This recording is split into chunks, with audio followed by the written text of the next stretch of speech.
Hello and welcome to the Mayman Show. We are coming to you from our studios in Riyadh, the Kingdom of Saudi Arabia. And our guest today, if I had to say just producer, I wouldn't be doing you justice. You are a internationally renowned Arab legend of a producer, Mr. Tarak Ben Ammar. Thank you so much for taking the time to be with us on the show. Very happy to be here in Riyadh and on your show. Absolutely. All right, well, it's good to have you. And we just heard some exciting news that, you've done with the Ministry of Culture. And it seems that from what we heard is right. You are going all out into the Saudi film industry. What can you tell us about this? Look, Saudi Arabia, I've been seeing for the last 60 years. I've come here.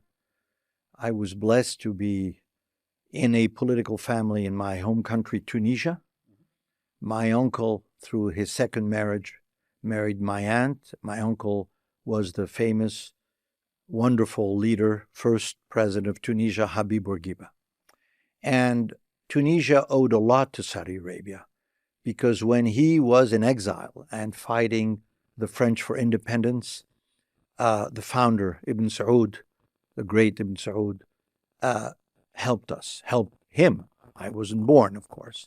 And the Saudi kings, the Saudi culture was very much in my heart, and I had come here many, many times.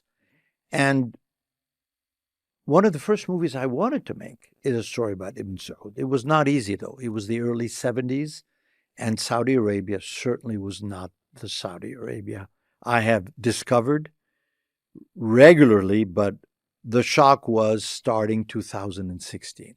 Right. When I saw what it was becoming, and I was privileged to have met the Crown Prince and to see the vision, and I said, and I have to go back a bit here.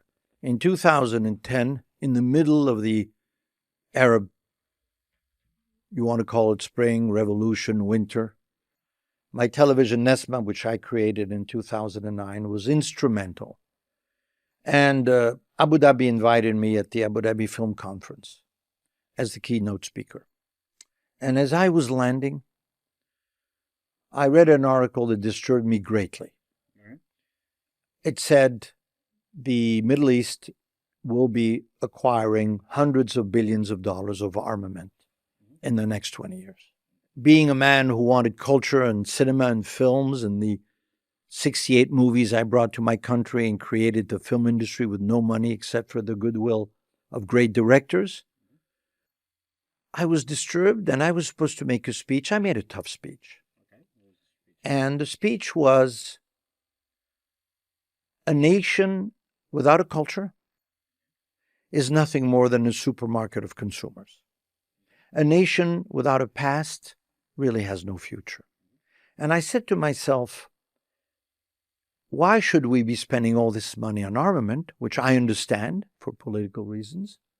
And in the audience was the Crown Prince of Abu Dhabi, was the leader of Abu Dhabi. It was 2010, the Emir of Qatar, all people I knew very well that I respected. And I appealed to them and I said, we have to develop cinema, music, culture. Our youth needs to dream about their stories, not about the Kardashian, not about only things overseas. And they started making some movements, Qatar and Abu Dhabi. Yeah. But the real game changer is the Crown Prince in Saudi Arabia. And I understood that in 2010, I was at the Milken Institute conference in Abu Dhabi, and they interviewed me, and I said, well, why Saudi Arabia will win it? Because it has 38 million people. It has its own market. Okay. It has a youth that is hungry to be entertained, to create. Because, there was a moment when if you're a young 18-year-old girl or boy and you want to be a painter, a musician, a writer, a singer, a director, and an actor, what did you do? You had to go to London, to Paris, to America. Yeah, to practice that craft. Or even to exist or to be someone. Yeah. You are blessed by having a young population, you, Saudi. Mhm. And that's why I said to myself, wait, this is a great market. I have to come here and invest. Usually people come to Saudi Arabia to take your money. Yeah. I am coming to invest in your country, Mhm. invest my know-how, my knowledge, my name, my credentials, and bringing with me people that, and this is what we're going to be doing. We're going to build the emerging industry of Saudi Arabia, being today one of the big companies in Italy and America. All right. My latest movies, of course, have been very successful in Saudi Arabia, the latest one being Equalizer 3. Yeah. And Equalizer 3 did twice the box office that Italy or Spain was doing. So I said, wait a second. There's a lot of potential. And I did the research on the box office of that movie. You had England, UK, Yeah. Germany, France, Australia, and then Saudi.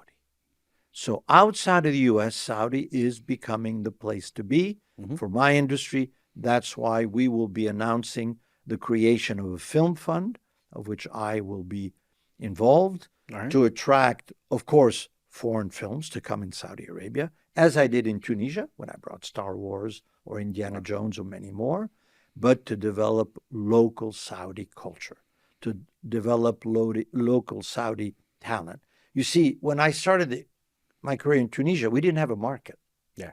And so the film directors that I trained had to go to France or Italy to sell their movies, to Okay. appeal to the Cannes Film Festival, to Venice Film Festival, to get attraction. Yes. You here have an advantage. If I may compare, the Saudi model should be exactly what Korea did. Okay. Look at Korea.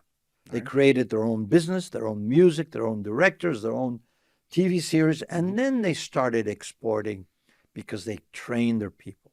And this is why I'm very attracted to this young country, to try and assist them and transmit, pass the ball of all my experience and my knowledge to create a new film industry with local partners. All right. I mean, I hear a lot of conviction in your voice, and you're a prominent person in the entertainment industry. You're a giant successful businessman. Do you believe in your heart and you're confident that you're making the right investment to invest in Saudi? Yes, all you have to do is walk in Riyadh. Yeah. All you have to do is walk outside and see the youth and the freedom. And let me give you an example. So I was attracted to Saudi already emotionally and culturally and historically for my family, as I told you earlier. But in November 2018, His Highness, Minister of Culture Prince Badr, Yeah. came to see me in Paris Okay.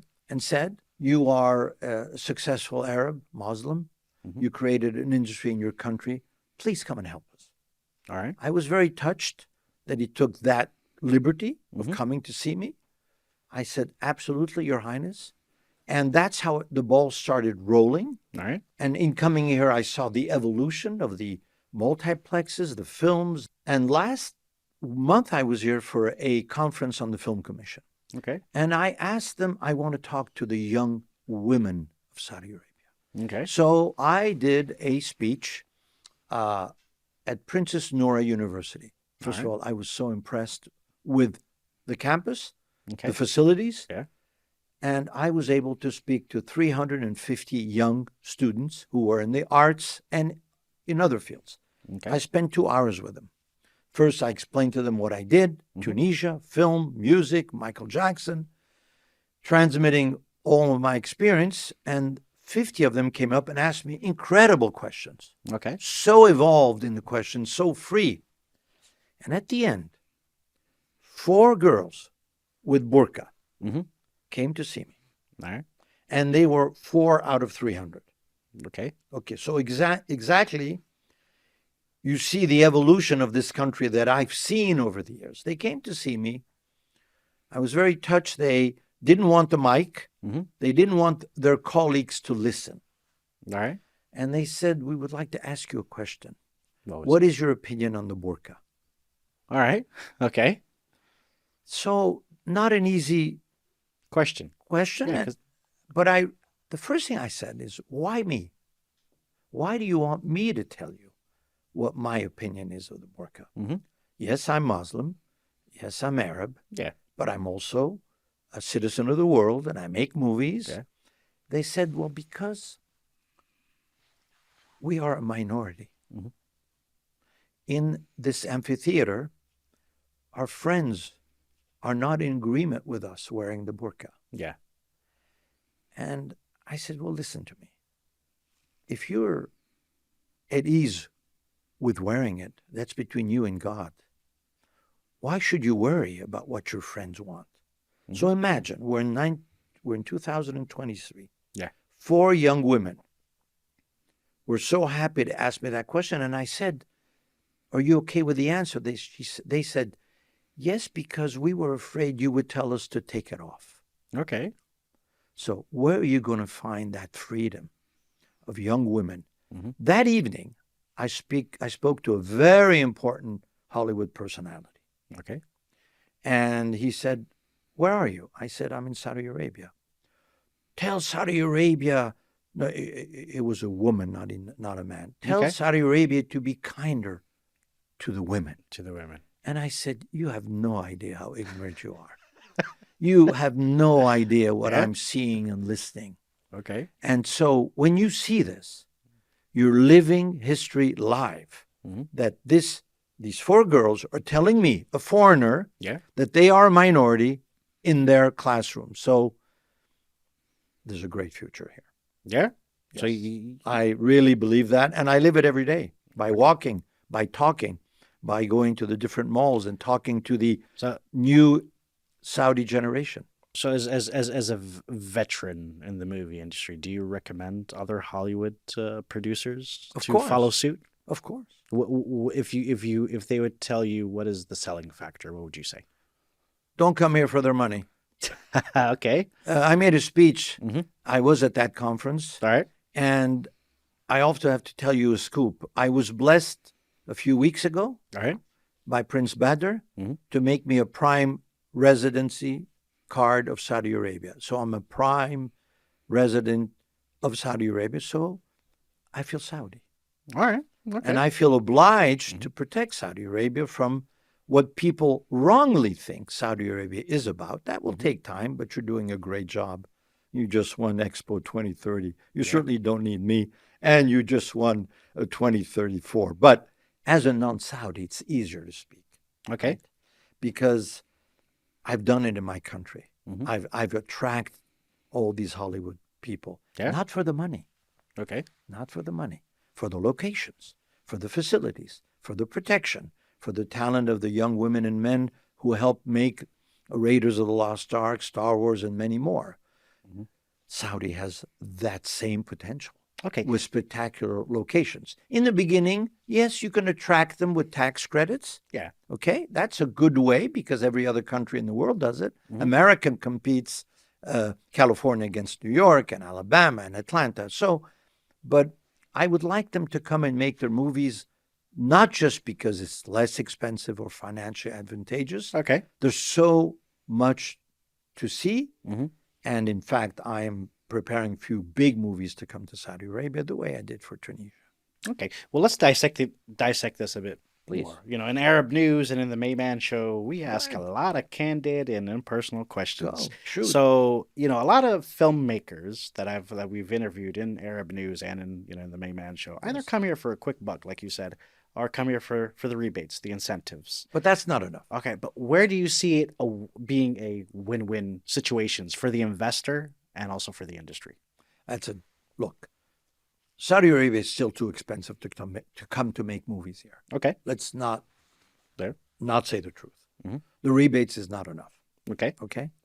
What I want to do, first and foremost, I'm not obsessed about bringing Hollywood to Saudi Arabia. Mm-hmm. That's a very small part. You want to ignite an industry, I think, right? Exactly. I would like to make it that the young Saudis who are seeing Equalizer and Top Gun and or Egyptian movies start seeing Saudi movies. That will take time, but you need to train them. Okay. So that's where I see the businesses is creating. Look, you look at Italians, French, Koreans, or Germans, what do? Filmmakers make movies for their people. Yeah. They don't make movies for others. Correct. Some of them go outside. Yeah, some get go exported. international. Yeah. You have a big market of 38 million people. Normally, a Saudi director can make money in Saudi Arabia even if he never exports the movie. Yeah. Look at Egypt, right? Egypt was the Hollywood of the Arab world. Yeah. And still, by the way, I still think it's the standard in filmmaking. And still, in Saudi and in MENA, it is the Egyptian movies that are number one with the American movies. So today you have, let's say, 50-50 American and Egyptian movies. If we can lower that and make it 40% Saudi, 40%, American, 40% Egyptian, and 20% Saudi. Okay. Then you have new filmmakers, new actors, new musicians, new directors, new writers. That then sells Saudi Arabia more than just come here and make movies. Yes, bringing Hollywood here will happen. They will come, but we will be partners with them. Yeah. We won't be just servicing company. The fund we're putting together is so that if a Star Wars comes here, and I have a few big ones, come to Saudi, we will help you with tax credit. You have to employ locals. I employed 1 million people in my country by imposing in every department a technician. So when they leave behind their know-how. So that those young people will know what a big film is. But we will take a piece of that movie. We will then co-own the IP. Yeah. Like I co-own all the movies, Equalizer, Scream, Upside, and many more. I co-own them by having invested alongside with the major companies. My partners are Paramount, Sony, Warner Brothers, Lionsgate. To They're name open. a few. No, but they're open to partnership. These are business people. Okay. Right? So Saudi money, yes, we want to invest, but we want to be treated exactly like anybody else. Okay. And we want the Saudi economy to benefit, the Saudi employees to benefit from the fact that you're coming here. I'm not reinventing the wheel. Yeah. I'm reproducing the model I did with Tunisia, but with a big difference. Okay. What is that? You have a market. I didn't. Okay. All I offered was facilities of making movies and my goodwill. I didn't have a real box office that could be a partner of that film.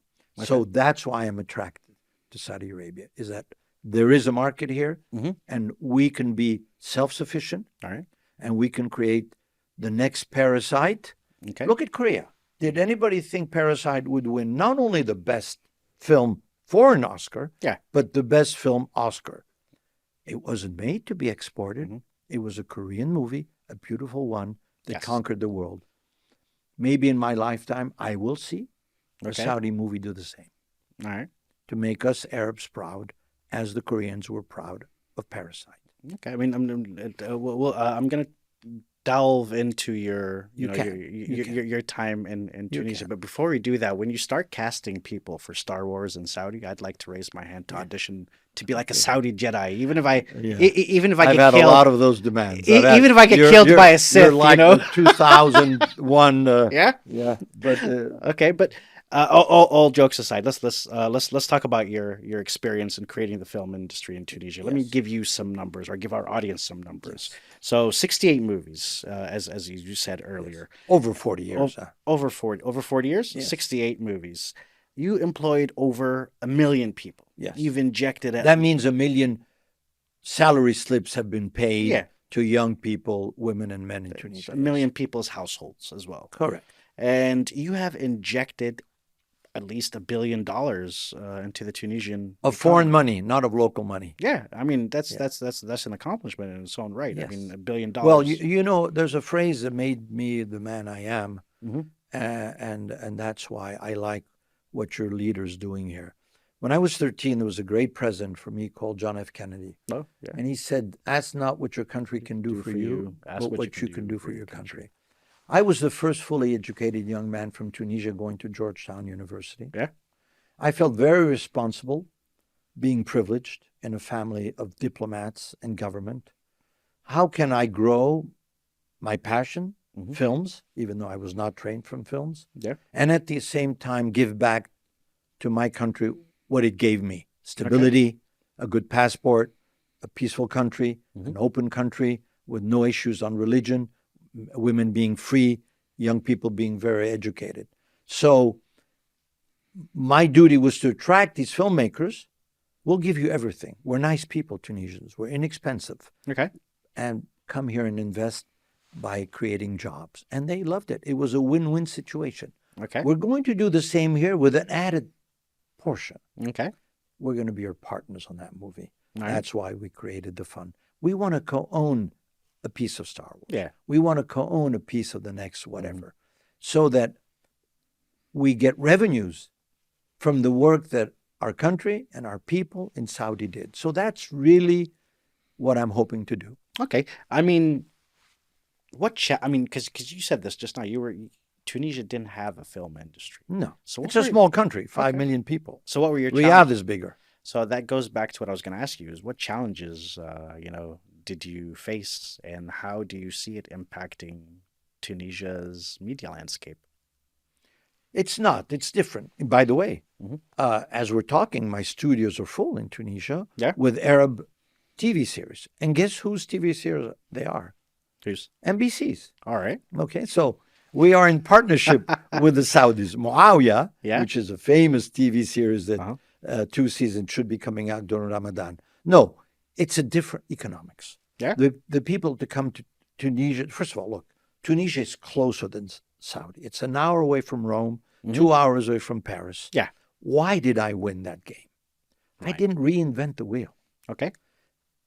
For your auditors, Hollywood was created in California because it was sunny, inexpensive, land was cheap, and it was the place to make films for many years. In the 50s, Hollywood started moving to Italy and Spain because it was cheaper to make Cleopatra, Ben-Hur, the Ten Commandments, and many epic movies, because there were no special effects in those days like today, right? So you really had to build sets. Yeah. Early 70s, Italy and Spain became rather expensive. All I did is go to these Hollywood studios and say, look, the same movie in Italy would cost X. I'll show you it'll cost X minus something. Wow. So I just made it less expensive and very attractive, because Rome and Tunis are like an hour away. Yeah. So Saudi is different. Saudi is 6 hours away. All right. Okay. At least. and 6 from Europe. Yeah. I'm talking about Europe, of course. And Saudi has a different weather situation. Tunisia is a Mediterranean country. Okay. It rains. It's cold. Saudi rains a little bit, rarely cold. Up in the mountains it is, but you know what I mean. Yeah. It is. The landscape is very diverse and different. So that's why you need studios, and they are building studios, many of them, Neon, Al-Ula, Riyadh. So and again, people, I'm not going to bring them here because we're less expensive. Saudi Arabia will never be less expensive than other countries in the Mediterranean. Never. Okay. That's why we will be a partner. Come here.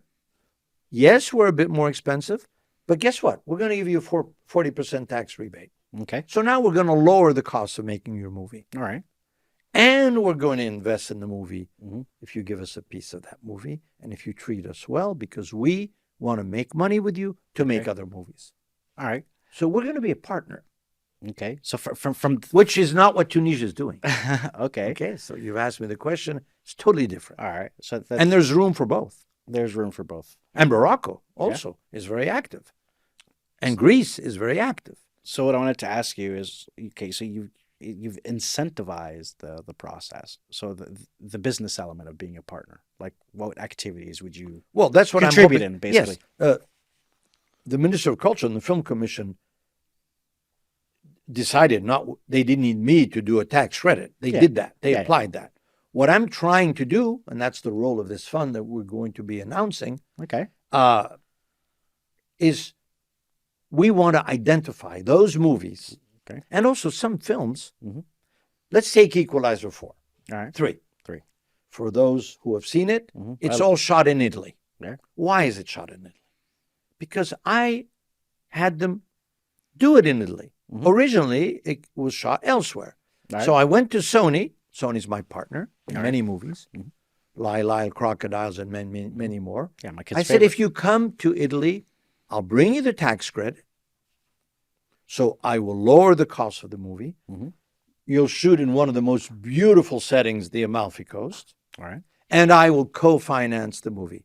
So Sony had a double interest. We're going to do the same. I'm going to take some movies. Mhm. I'm going to say, where is the film being shot? Let's rewrite the story for Saudi Arabia. Okay. What do you want? What do you need? Airports, we have. Buildings, we have. Mountains, we have. The sea, we have. Desert, we have. What do you want?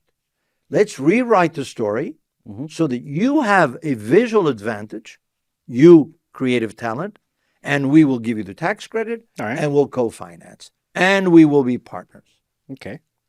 So I mean, okay. So we tapped into a lot of the business end of Hollywood and filmmaking, and you've been around the block. You're a veteran. Yes. So as we know, I mean, it's not like something hidden. Arabs are usually portrayed negatively in Hollywood and Western movies. They were. They were. That's It's what I was going to changing. see. That's what I was going to wanted Well, to look, ask you. look. Is it worse or better? Look, Hollywood, if you look, it was the Indians were the bad guys. Uh huh.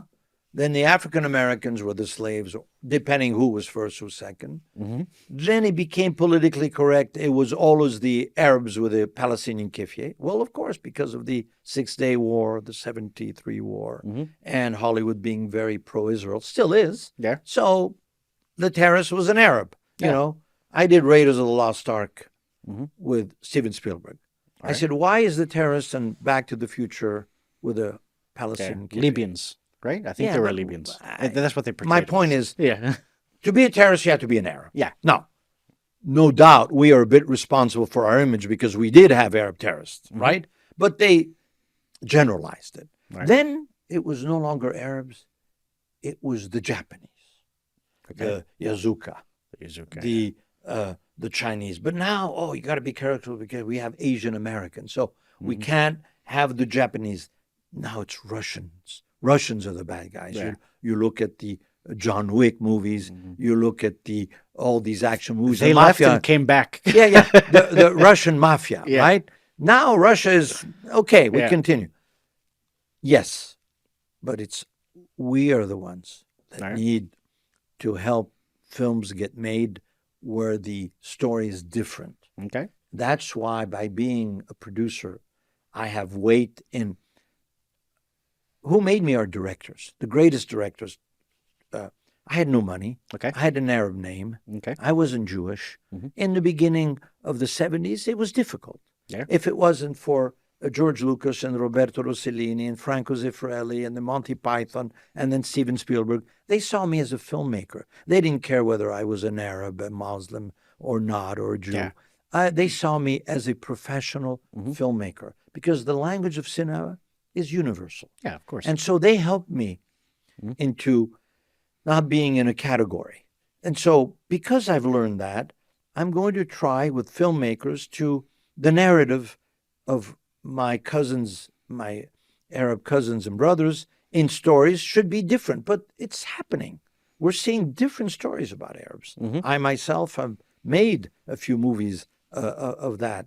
So I'm optimistic that we're not in the category still of the bad guys, I Okay. think. And if we become partners Mhm. and this market, you want to come to our market, you treat us well. Yeah, definitely it's going to shift then Look, even more. You take the Japanese with Sony in Colombia. Yeah. There's never a bad Japanese in an American movie that they finance. Mhm. And the Chinese also are very careful Yeah. with the money they make invest in film. So we have power. Mhm. And Saudi Arabia is a powerful, rich nation. If I can help them put their stamp on never again are Arabs going to be portrayed negatively, and also Saudi Arabia, Islam's here. Mecca and Medina. Yeah. So the world looks at you. And so soft power in films is very important. I'm the man that did The Passion of the Christ with Mel Gibson. Yeah. I did it as a Muslim because it was my duty to do it. Okay. Because as a Muslim, we believe in Christ. Mm-hmm. Okay? And I felt that I had to do it to show that, and they were surprised. An Okay. Arab doing Passion of the Christ that was being boycotted by everybody. There. That was the point. Okay. The day I defend Christ, you're going to defend our prophet. Jesus is our prophet. Exactly. So So it's this relationship of dialogue okay. that cinema can create and make differences. All right. That's interesting. So let's move to the current situation happening in Gaza. I mean, of course, no one wants to see innocent people and civilians, die and be in that situation as well. Would you argue that as of late, when it comes to the Western media, that Arabs and Palestinians have actually conveyed their point of view across and in a constructive manner this time? Oh, that's a difficult answer, first of all. The tragedy of civilians, you'd have to be a total idiot or without heart not to condemn the civilians killed in Israel and the civilians killed in Gaza. Right. And in fact, I avoid that argument with my friends because it's not a match who's right, who's wrong. Yeah. We're all wrong or we're all right eventually. No doubt that, and the Arabs are just as responsible as the Israelis. Okay. I can speak for a fact because my family, in agreement with Israel and with America, we brought the OLP to Tunisia in 1982. I was in the middle of that negotiation. Okay. I assisted the Palestinian liberation movement, both financially, and so I have always been very sensitive to the Palestinian cause. In the last 20 years, we all ignored the Palestinian cause. It's as if we put the powder under the rug. The Israelis were happy to help Hamas and to weaken OLP, and the Arabs had other agendas, their own agendas. Yeah. Rightly so, developing of their countries. And maybe our populations were sick of the issue of Palestine. What happened here on October 7th kind of woke us all up. Yeah. My friends in Israel, my friends in America, and my friends in the Arab world are all coming to the conclusion that there will not be peace if there's not a solution for the Palestinians. Okay. So that puts the Palestinian and the image of the Arab world back on where it should be. How do we move forward tomorrow? Okay. And I'm not a politician, and I'm sure they know what they're doing, but all I can tell you from the media world, yes. When did an Arab like Bassem Youssef ever have the kind of platform that Piers Morgan gave him? And so many more in America. So many Arab Americans, Muslims are speaking out, and in Italy and in France and in Germany. So all of a sudden, dialogue is starting like it was never before.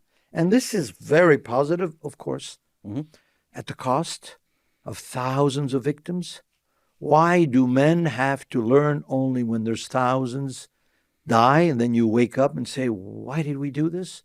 History will tell us who's right and who's wrong. This is not for me and us to judge. Yeah. But yes, the image of Arabs today is easier to defend if and when we are right at defending their ideas. And certainly we're not going to defend terrorism because we have suffered terrorism everywhere in the Arab world. Yeah. And Saudi, a lot. And Tunisia, a lot, and many more. So terrorism is not something that I will ever promote, but certainly the Palestinian and the image of the Arab world is something I care about. And I own a television in Tunisia, which was instrumental during the Arab Spring, Nesma, and I continue to do so, hopefully. It's, in fact, number one in France, my TV, on the Arab bouquet. So I'm very sensitive to how we can convey our culture, our religion, our image for the non-Arabs, because after all, we don't have to convince our population, but the others. Okay. And how well did you think Bassem Youssef did with his interview with Piers Morgan? You wish you had 100 Bassem Youssefs. Yeah. Yeah. Okay. You wish you had him every day somewhere.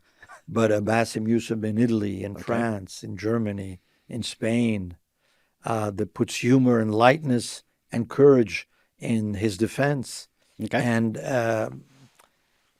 it's a drop in the sea, but at least it's a drop. And maybe there will be other Bassems, and Bassem will continue.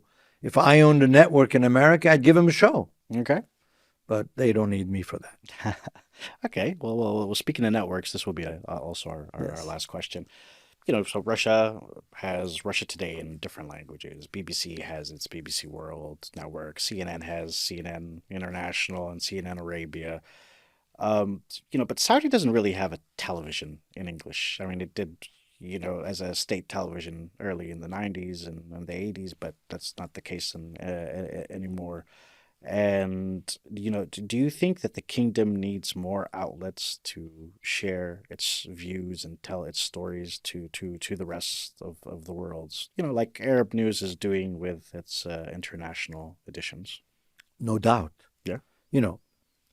Kingdom just won Expo Okay. and the World Cup, as I said earlier. Of course, you would want a television to reflect why you won Expo, Okay. why you won 34, meaning there's people here that know what they're doing and are selling the kingdom and its culture and its evolution. But look, as I said to the 4 young girls that had a burqa, and there was another girl that came to me and said, no, because I said, this is incredible. I was promoting Saudi, right? And she contradicted me. She says, no, it's not true. We're not free. It's not true. She started, right, challenging me. And I was so impressed that she had the courage to do so in front of the dean. And I started saying, why are you not free? And we went down to all the things that she is free. Driving, doing this, talking to me, going to cinema. And then at the end, she said, yeah, but I said, listen, it just started 3 years ago. You want to give yourself some time. Al Jazeera, Qatar, started 25 years ago. Yeah. All right? Now, yes, Saudi should sit down and create an equivalent of Al Jazeera differently. Okay. You don't want to copy. In fact, you're doing things differently. Yeah. So we have the I'm Mayman sure Show on Arab News. I'm sure the Crown Prince and a lot of his advisors are already working on that. They don't need my 2 cents. But yes, your question is to the point, because you are the new leader of the Arab world. Right. Let's not kid ourselves. And we needed a leader, right? Okay. Look what's happening in Iraq, in Syria, Yeah. Lebanon. My cousins in North Africa are fighting each other. So we need somebody young to come up, rich as your country, with a youth to say, okay, guys, new story here. And I think 129 people voted for Saudi. So I don't think they voted just to please you. They must have seen something. Yeah. And I saw the presentation. So I'm very optimistic that, yes, there will be a Saudi. It should not be a propaganda tool. Otherwise, people say, look, in fact, I can speak about Saudi because I'm not Saudi. Okay. Right? Yeah. Now, people can say, yeah, they're paying you. No, they're not. Yeah. And do I want their money? I don't need their money. Okay. Okay, my career is behind me. Can I do a little path with your country here to help you? And I would love that. If I can, if they listen to me. They don't have to. Yeah. But I think they've been generous enough by giving me the residency Okay. and say, come and be our partner. And that's what we are announcing to do and build a Saudi industry with a contribution of a Tunisian cousin, a little older, let's put it this way, a Tunisian uncle. Okay.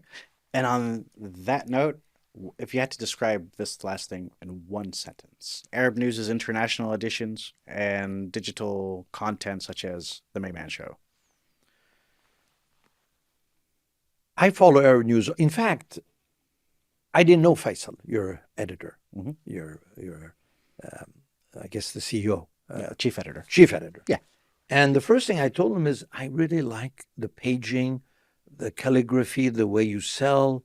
I'm getting all my news from Arab News, really, about the Arab world. All right. So I wouldn't be here. If All I right. didn't think you guys were really doing well, you can do much more. And if I can help, I'll come on your show all the time. And when I announce a big movie, I will come. All right, we'll take you up on that offer. I mean, we can, yeah, Absolutely. look, we can sit and do this all night long, obviously, because I'm a movie buff and you've Okay. made virtually every movie I like. No, I So, made a lot of bad ones too. hey, I watch all kinds of movies. Okay. And, I'd like to thank you very much. I know Thank you're you. here for such a short period, you No, were no, not- I've been here 2 weeks yeah?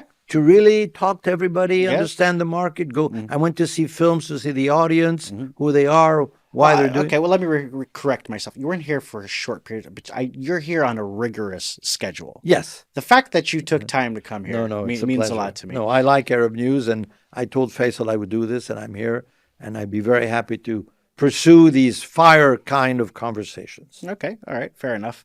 And we'd like to thank you again. Thank you. And that's all the time we have for this interview. And before we wrap up the show, I'm going to close with a famous line for a movie of yours that I like. May the force be with you. See you later.